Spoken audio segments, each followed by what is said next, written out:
I'm a buff baby that can dance like a man. I can shake 'em my fanny, I can shake 'em my can. I'm a tough tootin' baby, I can punch in your buns. Punch in your buns, I can punch all your buns. If you're an evil witch, I will punch you for fun. Hey everybody, welcome to Two Over Comics. I'm Mike. I'm Steve. He's Steve and I'm Mike, and we're not going to edit this out. We're going to keep it that way. No, let's keep it, man. Yeah. He's so excited. We're talking about, as you can probably tell by what we're wearing, we're Spider-Man. I'm in my Spider-Man sweatshirt. I'm very excited. If I really wanted to, I could put my hoodie on and be full Spider-Man. And I could be like, oh, I'm last stand Spider-Man. we have a lot of Spider-Man love Yes. here. You can't see, but my nipples are erect with Spider-Man delight. It is. I'm so yes. excited to talk about this. Before we talked about Dan Slott, we did a 2-part episode on Dan Slott's run on Spider-Man. Some of it good, some of it not so good, but it is what it is. Today we're going to talk about Nick Spencer's run on Amazing Spider-Man. Yes. So with volume 25? Volume 25 by the time...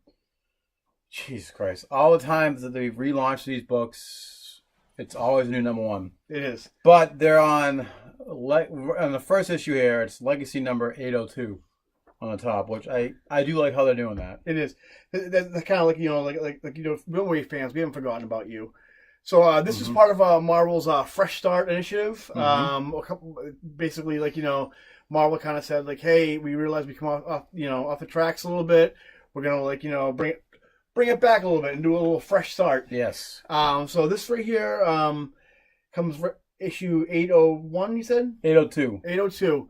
After Dan Slott did a million issues of Spider-Man. Yep. We have him teamed up with longtime Invincible artist Ryan Ottley. Yep. And yeah, why don't you kind of take us through the. So the great thing about this series, and we both talked about it numerous times, is it feels like post-Clone Saga Spider-Man. It does.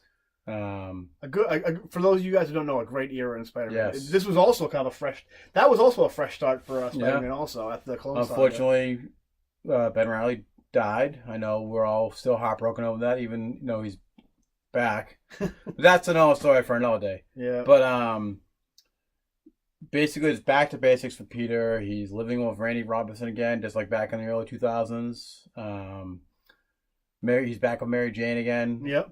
It happens in this issue, but the whole series moving forward, him and Mary Jane are back together, and it's the whole Parker Lock done the right way. Yeah. Someone who actually gets the Parker Lock. Yeah. And Yeah. Thinks, he's this Charlie Brown. Yeah. The world is shitting on him all the time. But so back to basics. He has a job as a instructor of Kirk Connors, who is still a lizard, but got pardoned or something like that. I don't remember the whole story, but he's back as a teacher in college. Because comics. Yeah, that's pretty the much. reason why. I don't know what to say other than the fact that feels like post-Clone Saga Spidey. Nick Spencer's done his homework. He's really he definitely has. I think he made a point before he even took over the book to let fans know that, just so you know, I've read every issue of Amazing Spider-Man starting back from the Lee Ditko stuff. I think he read it even more than this Amazing Spider-Man, like the Spectacular Spider-Man. There's deep cuts inside there that you would only know. Every series he probably read 100%. Which would make sense. Isn't Spencer like a lawyer or something like that? Whatever. He's probably used to doing a lot of reading, a lot of research. Nick Spencer, he wasn't my first choice to take over the title. When I found out Slott was leaving, I kind of thought of guys like Joe Kelly would have been a great choice. Yeah. Judd Winnick. Well, he also got off the whole Secret Empire run where he had that, which I thought was a great series. Yeah, it was one of the better summer miniseries or summer maxi series, whatever it was that came out. We can definitely talk about that because we'd like to do a Marvel Fresh Start year in review with Captain America versus the pre-fresh. Obviously, it's self-explanatory. When we get there, I can't wait for Cap versus Evil Cap. It's going to be great. And if I'm not mistaken, I think Evil Cap might be dead. Oh, I think he was killed in the latest issue, the last month issue. I could be wrong. We'll go more in depth with it later on. Nick Spencer's, but now that I think about it, he was kind of like a perfect choice to take over Spider-Man. Not only is he looking back at stuff like Irredeemable Ant-Man, Superior Foes. That kind of stuff. He's a good choice to take over the title. He has the humor for it. But also, Nick Spencer himself, just like Spider-Man, Spider-Man has gone through a decade now of like, you know, people like not liking, like, you know, a very big part of the fan base not liking, like, you know, this characterization, not liking Peter Parker. And so just like, you know, like Nick Spencer, like Spider-Man had something to prove to the fans. Nick Spencer just came off that, like we just said, like a very like controversial run, Captain America. A lot of people, like, you know, he had received a lot of hate and backlash, so he had something to prove also, just like Spider-Man. And yet again, we touched upon it, death threats. Come on, guys. All that stupid stuff, like, you know. So it was kind of like, you know, two peas in a pod, Spider-Man, Nick Spencer. So let's start off the series. Like, you know, we got the first one, which is the back to basics. So he Peter Parker is going back to, he works for the Daily Bugle still. And he gets framed. Not framed. Spider-Man, yeah. Yep. And he gets checked for, like, basically, like, you know, not having his doctrine, right? Yeah. So he gets fired from the Daily Bugle, because when Doc Ock took over his body, he got his doctorate. Yep. But all of, you know, obviously Doc Ock's going to use his own theories. Yeah. In Peter Parker's body at the time, in Superior Spider-Man. So the world doesn't know that Doc Ock was in Peter's body, so... And they can't know, because they don't connect the dots. Yeah. So the whole era of Spider-Man not taking... being accountable for his own actions and taking credit for, you know, other people's accomplishments, which, again, understandable with Doc Ock taking over his body, but all of the research was Doc Ock's research. That's something we complained about, too, during Slott's run, where he did get the doctrine inside Parker Industries, like... So Peter Parker, being the responsible character has no problem taking credit for, like, Dr. Octopus's accomplishments, a company he started, basically, not Peter Parker. So this is like kind of like the first example of Nick Spencer doing an apology run for Dan Slott's run. Yeah, and then basically he goes to the college, an old classmate that he went to school with, basically checked his paper for fraud, and you know. I've been out of school for so goddamn long. I say, gotcha. Yeah. you knew, so you knew the word there's a terminology for taking credit for someone else's, you know. Fraud, I guess. Plagiarism? Yes, thank you. Plagiarism on his paper, and he loses his doctorate. But if he goes back to school and becomes a teacher assistant, he can get his doctorate back. If only there was some kind of professor that could help him along the way. It's somebody that Spider-Man knows. I mean, who would take on Peter Parker as a student after all he's been through? Dr. Kakon is out there. It's his second chances too after eating his kids. His whole family. Yeah, which was brought back during the clone conspiracy. Yep. In order to save his kids, he had to infuse his DNA, lizard DNA of it, and that's how his kids are still alive, and his kid and his wife are still alive. What should be mentioned, though, is that Kurt Connors is still in his lizard form right now. What a great visual. Yeah, right here. We'll kind of show it to you real quick right here. Beautiful. You can't see it because the lighting is off. Well, we're still working on the lighting. Yeah. There we go. Yeah. Beautiful Ryan Otley art. He's really playing to his strengths of the ridiculous monsters. So stuff that he was famous for in Invincible. It's only a shame that he can't stay on the book more than 6 issues. I have a theory. When we can talk about this when we start going to the other artists. You did mention that, yeah. I have a theory on why Ryan Otley is not every issue day in and day out doing Spider-Man. But in this issue in particular, the first one, we have that alien invasion. Yep. Which is again also everyone. So the only thing that bugged me about this was I think Nick Spencer went way too back to basics, where everyone hates Spider-Man because everyone, of all people, like Kingpin goes out and says, "Oh, Spider-Man saved the city. He's with me." Blah blah blah. He had someone dressed up as Spider-Man, and he kind of was like chummy with him. So immediately, all the heroes believe this. After years and years of Jameson dogging him in the Daily Bugle, and all the heroes saying, "Well, Spider-Man's a good guy. I don't believe you, Jameson." But now they believe it. Which is really odd because a lot of writers do that, and to me, growing up reading Spider-Man as a kid, I saw like the police hating him, the public being like iffy about him, but I've never considered all the other heroes to think Spider-Man's a fuck up or a screw up.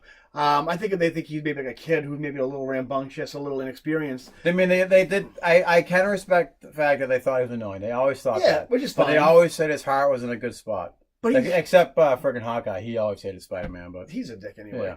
Yeah. But see, the thing is, in this issue, all the Avengers were kind of giving him the hairy eyeball. But the thing is, he was an Avenger 5 minutes ago. Yeah. You know, and all of a sudden, and Daredevil, of all people, you would think would believe him. Especially like, you know, he can, yeah, I know. Daredevil, I'm not lying. He can read your heart rate. He knows you're not lying. Yeah, I mean, I think I kind of chalked this up to like, you know, cold feet with getting his feet wet with Nick Spencer. A lot of writers do kind of do the same thing with Spider-Man. But I mean, the whole thing with like they fight this big alien invasion. Another example of Nick Spencer, like, you know, really taking advantage of Ryan Otley, doing like the big, like, you know, he can't draw blood like he did, like, and so there's a whole bunch of green slime everywhere. The whole thing ends up being what, Mysterio? Yes. Yeah. And like I think Spider-Man, like, in order to make himself look better or to redeem himself in front of the heroes, he's going to sacrifice himself to stop the invasion. Yep. And lo and behold, it just goes boom, right across Mysterio's ship. And, and it's Mysterio. Really great issue. Opening issue, just ridiculous Spider-Man misadventures. Something like, you know, I love about Spider-Man. Something that really takes me back to like the Eric Larson type stuff with the big Deathlock arm and that kind of stuff. And Mary Jane's at the end. Mary Jane's and then finally, Dan Slott told us time and time again, Mary Jane and Peter Parker are not getting back together. Never gonna happen. J.K. Rowling can write Spider-Man, and she still wouldn't have the juice to get Peter and Mary Jane back together. It took one issue. Yeah. Which I don't know if that's a thing that Nick Spencer had to go to bat for. Like, listen, guys, I need this, or something like, you know, like, listen, I'm just doing it. Like, you want me to write Spider-Man? This is the story I want to go for. But yeah, everybody a unanimous, you know, yay. Yeah, thumbs up. I mean, you know, they're not married again, which is fine. But I mean, like, they're together again. Yep. Something we all wanted. We also get a little backup issue of Mysterio.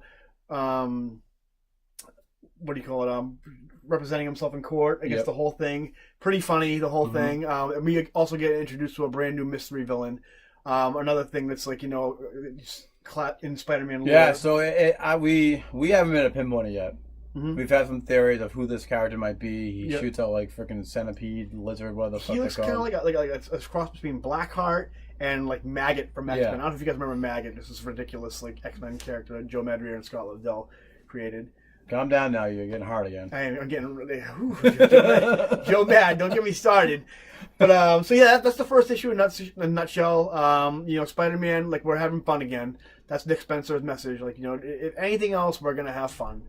And that's something we could really, like, you know, appreciate, considering, like, all like the BS that's... If all we had to go through the past 10 years to get where we are now is such a fresh breath air. I mean, don't get me wrong. Some of the Slott stuff was, like, you know, the beginning of it, like, Big Time was fun. There was some good moments in there. He was the best Spider-Man writer out of that whole Brand New Day stuff. Yeah. And the constant rotating of artists and writers. He just didn't know when to quit. Yeah. He should have quit on a high note. But he did have some good ones in between everything else as well. But yeah.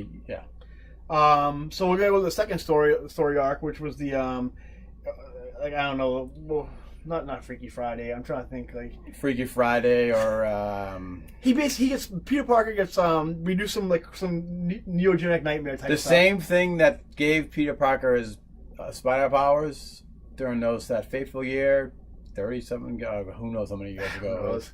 50. We'll say 50, even 50. Yeah. 50 years in real world, comic book world, 10 years ago probably, I don't know. But basically something happens where Ant-Man, the irredeemable Ant-Man and Taskmaster come in to try and capture the Lizard for the future Hunted storyline.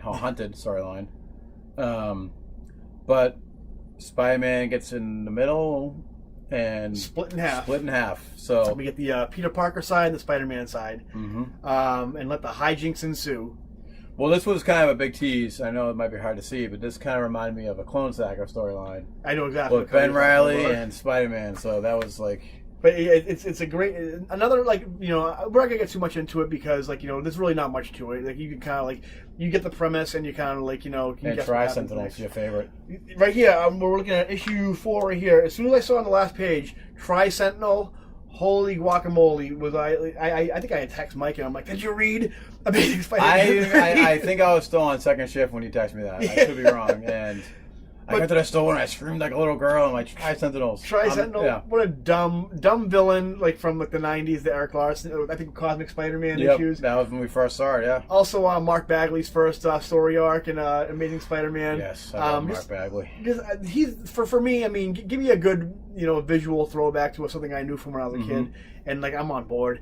But this is just another example of Spencer doing deep cuts. Yeah. Like Tri-Sentinel. You know what I mean? Let's do it. It just shows throughout all of his story arcs that he's done his homework. Oh yeah, absolutely. Man. I believe it's great. I'm a believer. Yeah. Again, great art by Ryan Otley.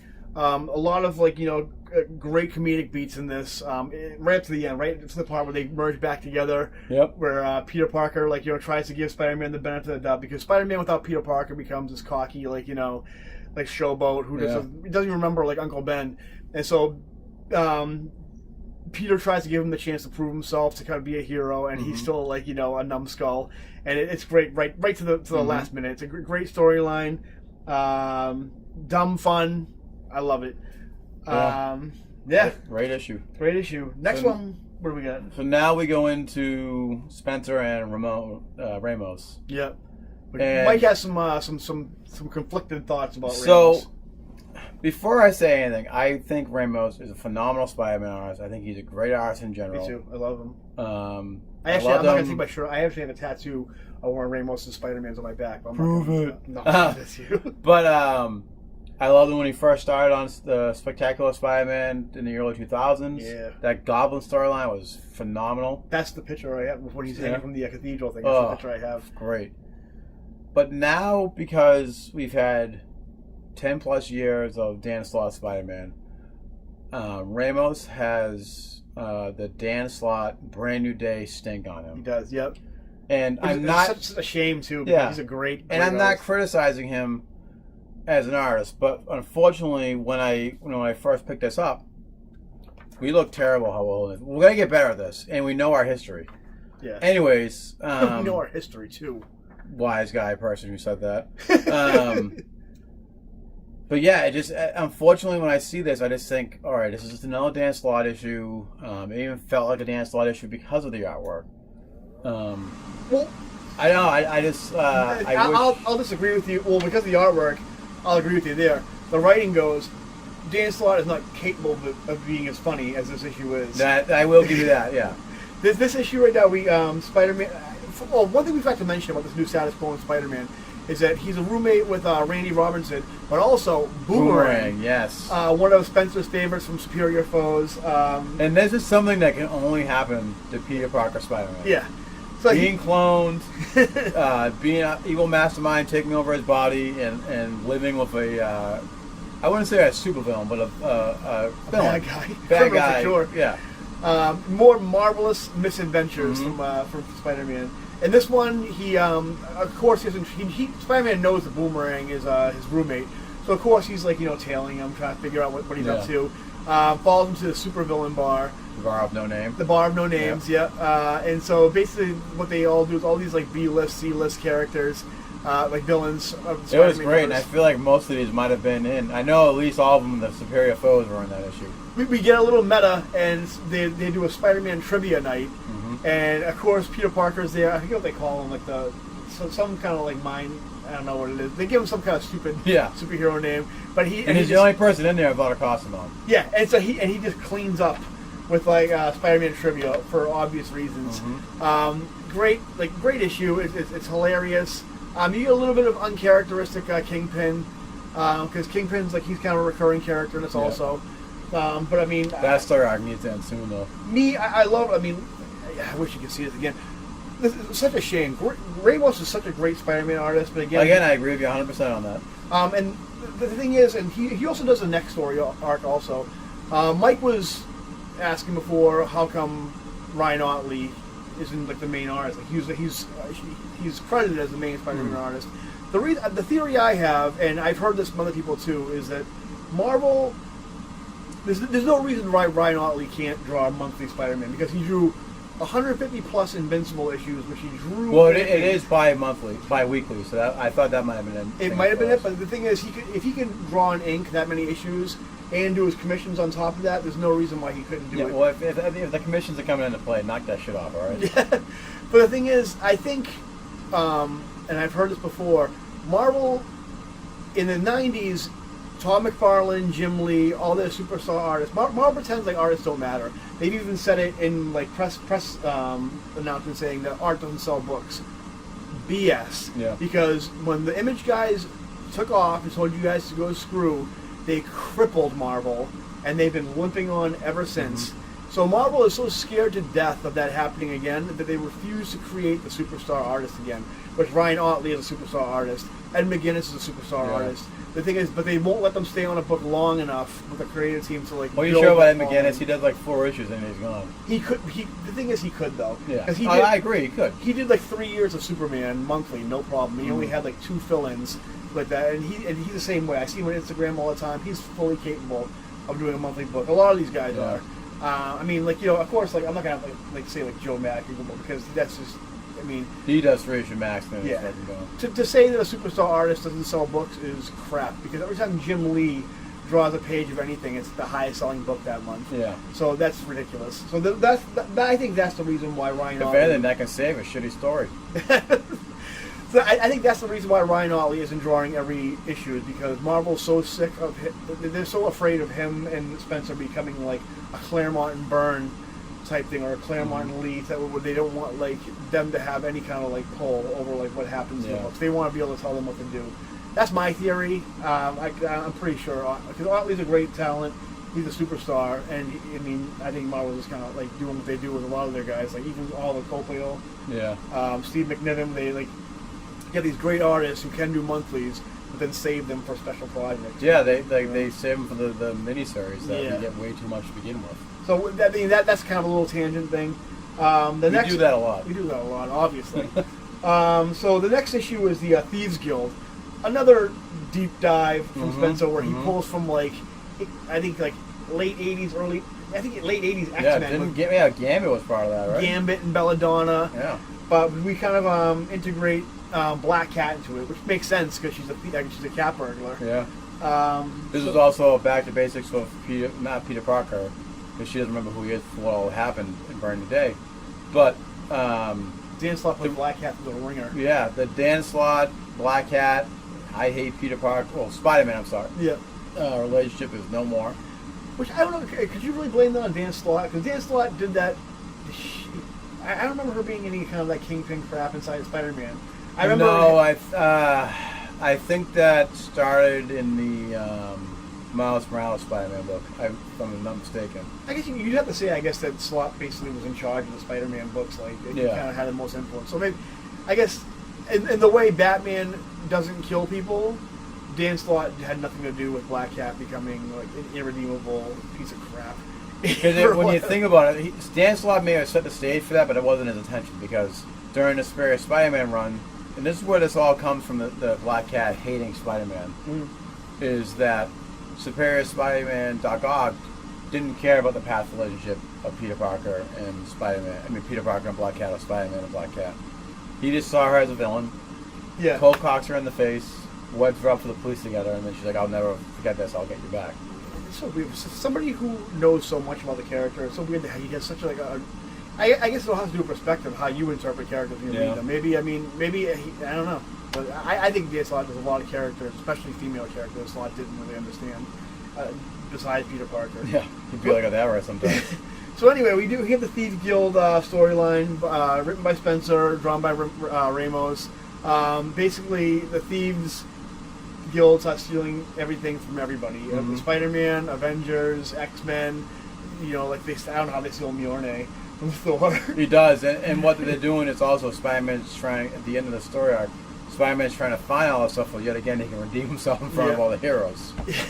I was going to say, did the story have Mjolnir right now, or do they have a different hammer? I think it's a brand new hammer now. So maybe I guess Spencer found a loophole. Yeah. So it's a fun story. You get some nice back and forth between Black Cat, kind of mending their relationship, all culminating in the last part of the issue where Black Cat confronts Spider-Man, saying, "Listen, I clearly knew who you were at some point, and I could feel it inside me that I knew who you were, and you took that away from me. And that's part of the reason why I acted the way I did to you, why I was so, like, I mean, it doesn't explain the Kingpin stuff and lighting people on fire and stuff like that, but it definitely explains the friction between them, because, like, she knew that he did something to take that away from her, something personal and intimate with her and him, and he took it away. So what he ended up doing is taking off his mask and showing Felicia that who he was, and it's a really touching moment, like where, like, she gets all teary-eyed and looks up and they embrace, and it's great. And like, Peter tells Mary Jane about it, which, I mean, Spencer also was giving Mary Jane a lot to do in this book. Yeah, and I think he found a perfect way for her to cope. That she goes to these superhero anonymous meetings where all these different people who have superheroes in their lives. Jarvis is there. Ganke from Miles Morales' best friend is there. Their faces are all blurred out. Like, so Tony Stark invented this technology where, like, I mean, he probably played a role in this program that they have, where all these people get together, but it blurs their face, so they won't give away who they know. Yeah. So, all the, like, Jarvis is there. I think Willie Lumpkin's there. There's a bunch of other people that have superheroes in their lives. Is Willie Lumpkin Fantastic Four, or is he that? Fantastic Four. Fantastic Four. Okay, yeah, that's right. Like the it's mailman? supposed to be Stan Lee type thing. Okay, yeah, but it's a coping mechanism for all these superheroes who deal with these stress. Yep. So now it's like almost like Mary Jane has a way to escape and talk to other people who are going through the same thing she is. So she's not always at home waiting for wearing out Spider-Man. Peter Parker's gonna come back alive. But all the stuff she's experienced, being like working with Tony yeah. Stark and this kind of, she shouldn't be like the doting wife waiting at home worrying about Peter Parker. I mean, obviously she should be worried about the person she loves. But I think she's kind of moved beyond that, being like the sitting at home with a cup of tea with two hands and that kind of thing. Even though the latest issue she's literally doing that, but it also sets the stage for the mystery villain. That's a great visual, But in every issue of these, Spencer is setting the seeds for a future story arc. Yeah. He's setting the seeds for the future Kingpin story arcs. Multiple story arcs, because we're now getting into another Kingpin story arc, minor one. Yep. He's setting the seeds for the Hunted storyline that's currently going on. Yep. And he's still setting the seeds for the newest villain that knows who Peter Parker is. But doing it smart, like, I don't know if smartly is the word, but doing it smart, not like how Slott was doing it, where it's like, he was just laying plot seeds to say, and look at this, like, that's not supposed to happen. What do you think about that? Like, that's just for shock value. Yeah. This is like he's actually... And Spider-Man is no longer a guest star in his own book. Yes. Spider-Man's actually the star in this book. Yeah. Except in this next storyline, which we have the J. Jonah Jameson storyline. Otley returns. Mm-hmm. Mike's like, thank God. Well, Otley... Well, no, he's not. I was going to say he's doing most of the covers, but he's not. Yeah. This one we have the life and times of J. Jonah Jameson. Mm-hmm. We kind of take a look back at his past. Something that I don't think, besides the animated series in the 90s, I don't think was ever really explored is why Jameson hates Spider-Man. Well, I'm deeping into my vast Spider-Man knowledge. Bee-ba-boo-ba-boo-ba-boop. It was in an issue of Steve Ditko. Wait, hold on, do that again? Bee-ba-bee-ba-bee-ba-boop. Send. Yes. Here it is for you people it's to like know. The robot from Pee-wee. So, way back when, it was Steve Ditko was still in the book, Stan Lee. I don't remember what issue it is. I don't have that database in my head, but you see Jonah Jameson in the shadows saying, I don't hate Spider-Man. I always deeply respect. It was something like on those lines, but I hate him because he's not the man I am. Yeah. So it's something like that, and that's why he's almost was jealous of Spider-Man, or always jealous that Spider-Man took the fame from his son in the first issue of Amazing Spider-Man. Or was it Amazing Fantasy 15? Again, it was either Amazing Spider-Man 1 or Amazing 15, Amazing Fantasy 15. We'll edit out this stuff so it makes me seem like I know what I'm talking about half the time. He does. Because I know my history. He does know his history. But it was basically just a scene like that. It was the end of the issue. He's just in the background in the dark saying, for this, I must always try and bring Spider-Man down because I'm basically jealous of him. See, I thought it was because Andrew Garfield said that Spider-Man was Jewish, and J. Jonah Jameson has a Hitler mustache, and he just couldn't help himself. I think Bendis even tried to go down making Spider-Man Jewish by saying "oi" and was trying to be like that, but that was just because a Seinfeld fan. Yeah, that's just Bendis being Bendis. But so in this issue anyway, we do the whole we do a Jameson backstory, and it has everything in it, all the Spider Slayers, everyone that Jameson paid to kill Spider-Man, and we also have the return of Big Man. Yep. Not the Big Man, but his son. An actual big, in the comics, it's an actual Big Man, where it's a gigantic mecha. It was Arcade within this too, I think, too. Arcade's been kind of like they have a little subplot going on where it keeps on showing Arcade talking to somebody. We'll tell you who it is in a second.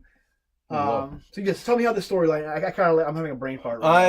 So it's been a while since I've read it, even though it's when I say a while, it's been a few months since Spencer's been on it. But basically, Jameson wants Spider-Man to join him with the Kingpin because the Kingpin is throwing this big gulag type thing party and gala. Gulag. Yeah. Whoa. Gulag, Russian, Soviet Gulag, shit. like that big thing like in Kingdom Come where all the super villains are in. Yeah. A gala, not a gulag. But and Spider-Man's like, are you out of your mind? I mean, I'm trying to make my image great with the superheroes. The Kingpin's trying to He's the Kingpin. We both know who he is. Yeah, I'm not gonna go there and do this with him. Yeah.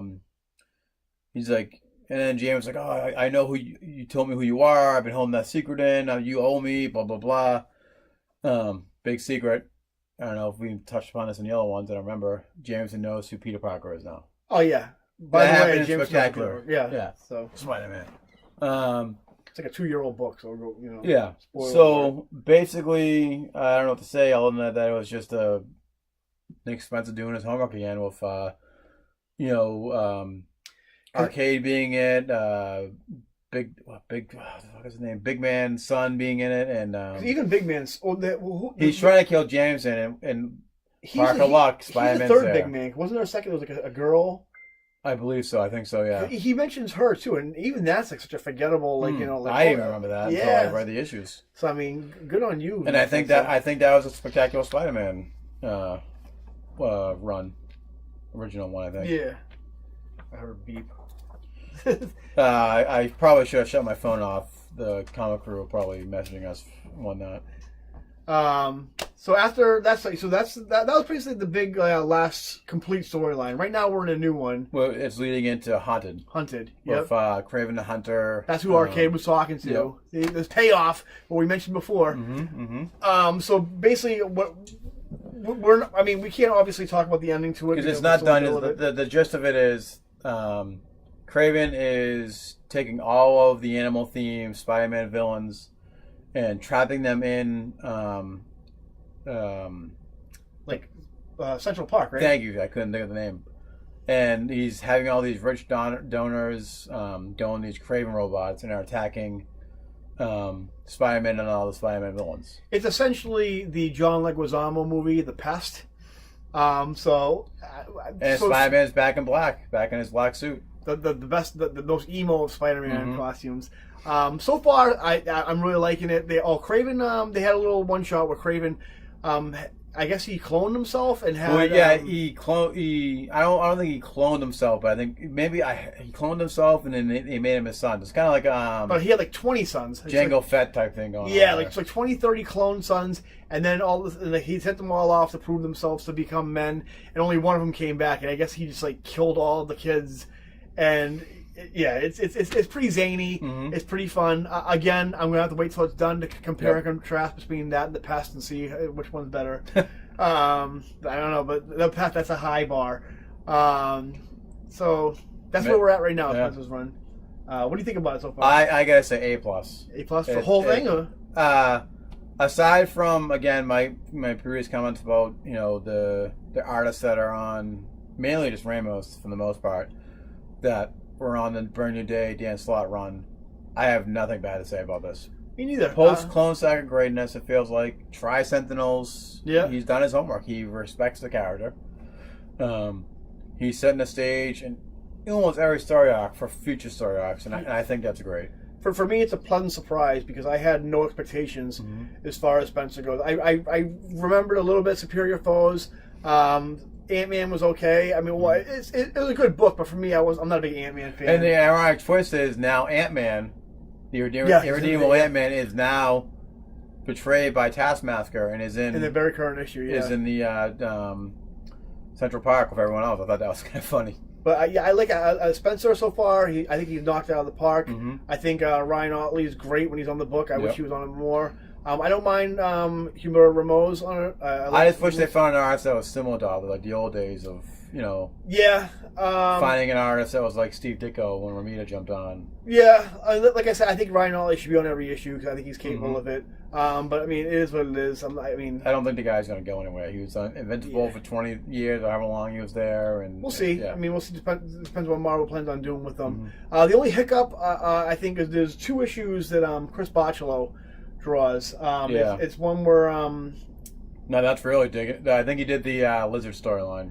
It's kind of weird. I think so. I think it's where they're all collecting all the. Oh no, yeah, there's one with the lizard kid, right? Yeah. Kirk Connor's kid goes to a party or something like that, and so he obviously it's like a trap by Craven. He gets caught, but the art is. I mean, I love Chris Bocciolo on X-Men. I love him on Death and all the other kind of stuff. X-Men.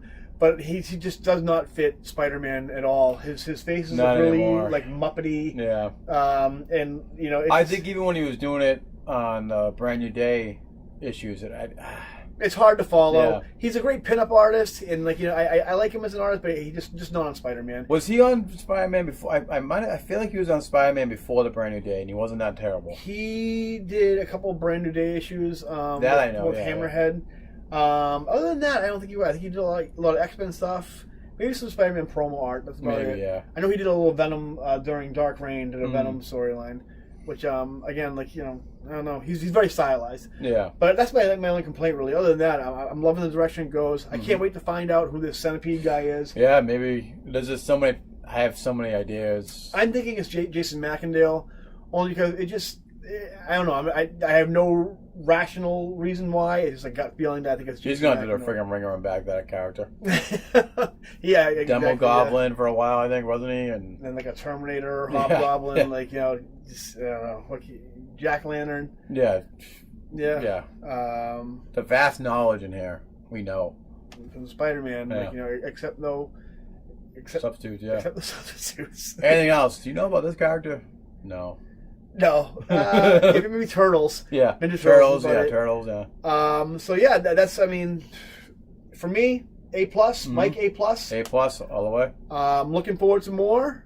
Let's finish up Hunted and see where we go from there. Hopefully, the next storyline is going to be the Centipede guy, the reveal, the Hobgoblin libs of Nick Spencer's run.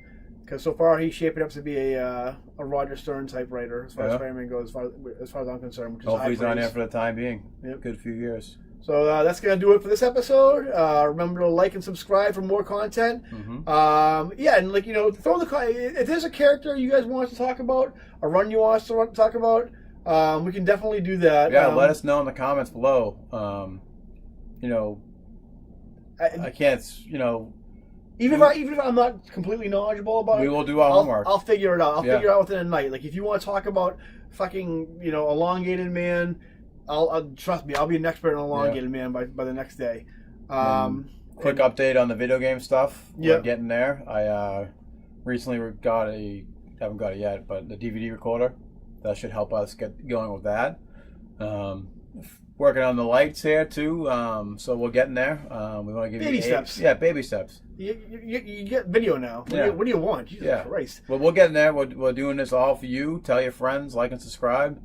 Tell us what you want to hear, and we'll do it. That's it. Yeah. We'll do better next time. We'll do better next time, and we'll know our history. Yeah.